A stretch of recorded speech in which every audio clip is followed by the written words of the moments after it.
For years, I had been sending money to my parents. $700 a week. Every single week. No questions asked. Bills, groceries, medical expenses, whatever they needed, I made sure they had it. I never complained. I didn't expect gratitude. I just wanted to help. My child's birthday was approaching.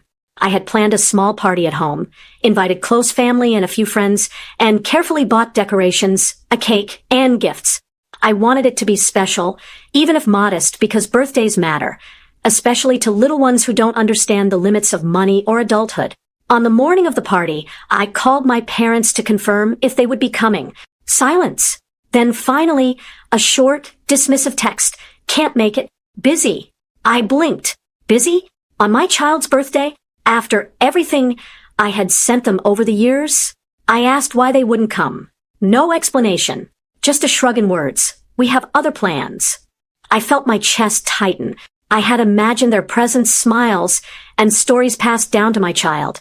But instead, they chose to skip the one day that mattered. I tried not to let it ruin the day. I went ahead with the party, surrounded by friends and family who actually showed up. We sang, laughed, and my child's joy was infectious. The cake, the balloons, the tiny handmade decorations. They lit up the room far more than any presents of my parents could have. Yet, inside, a storm raged. How could they take my contributions every week, every month, without a word of appreciation, and then disappear when it mattered most? It wasn't about the money. It never was. It was about respect, love, and acknowledgement. I realized in that moment that generosity without boundaries could be taken for granted. You can give endlessly, but it doesn't guarantee gratitude or loyalty. Some people will take as much as you offer and never notice the heart behind it. By the end of the day, exhausted and emotionally drained, I promised myself that things would change. I would continue to support them where needed, but my child's milestones, my happiness, my household, they would come first. For years, I had prioritized what they wanted over what mattered most to my own family. Not anymore. That day, I learned a hard lesson. Money can't buy respect. Effort can't demand attention. And love without reciprocity will only teach others that it can be ignored.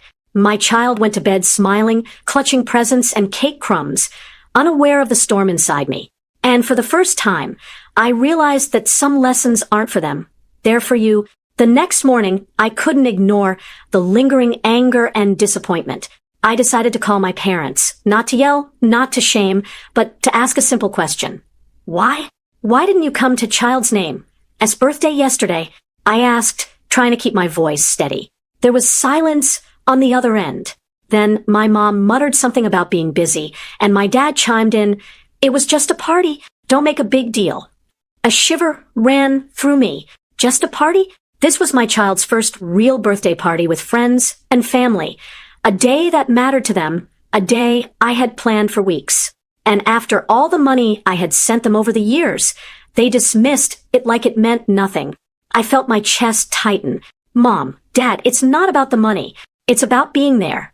I've been sending you hundreds every week, but yesterday, when it mattered, you weren't here. My child noticed. It hurt. Another pause. Then a quiet, defensive tone from my dad. We can't drop everything for every little thing. I swallowed my frustration and spoke calmly but firmly. It's not every little thing. This is their life, their milestone. Every week I support you, but respect and presence matter too. You took my contributions for granted, and you forgot that family isn't just about money. It's about showing up when it counts. My mom hesitated. We didn't realize it was that important. I felt a mix of anger and disbelief. They didn't realize they received that much support for years and suddenly couldn't comprehend that being there mattered more than the money I sent. I'm not blaming you for everything, I said, but I need you to understand that this can't happen again. My child's milestones are family events. They matter. You're welcome to share in them, but not at the cost of respect and consideration. For a long time, there was silence. I knew I had pushed a boundary they had never encountered before. They weren't used to being called out, not for their absence, not for their disregard. Eventually, my mom spoke softly. We'll try to do better. I nodded.